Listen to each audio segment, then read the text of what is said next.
And now it's time for the dumb question of the month. Here to answer this month's dumb question, James Patrick Holden.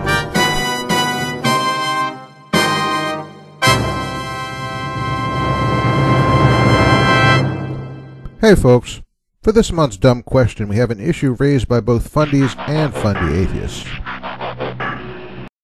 It has to do with this verse, and the question is whether indeed Jesus is teaching literal hate. Now to begin, we need to issue a bit of a corrective about what the words love and hate mean in the context of the biblical world. As we showed in our vid on love, the word agape doesn't mean the sort of smushy sentimentality we celebrate every Valentine's Day. Rather, it means something more along the lines of looking out for the interests of. Now if that's the case, then it becomes pretty clear that hate also doesn't mean some sort of active and angry feeling like it does today.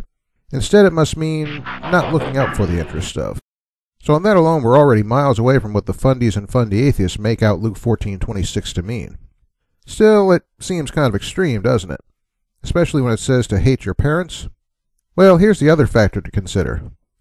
In the cultural world of the Bible, people were used to using extreme or absolute terminology to describe things. In that context, the word hate in Luke 14:26 would mean look out less for the interest of people like your family, and more for the interest of Christ. Now before you whiners out there claim I make this stuff up, here's some examples. Two from inside the Bible and one outside. Here in Genesis 29, it's clear that the word hate is used synonymously with the concept of loving less. Another example comes from here in Luke.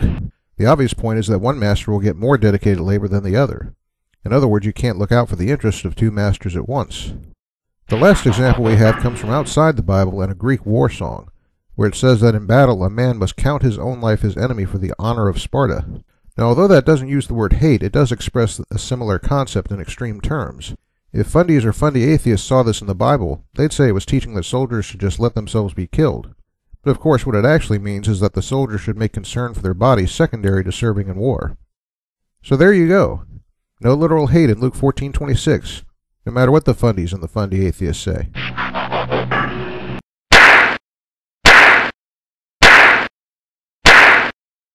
Just let them duke it out amongst themselves.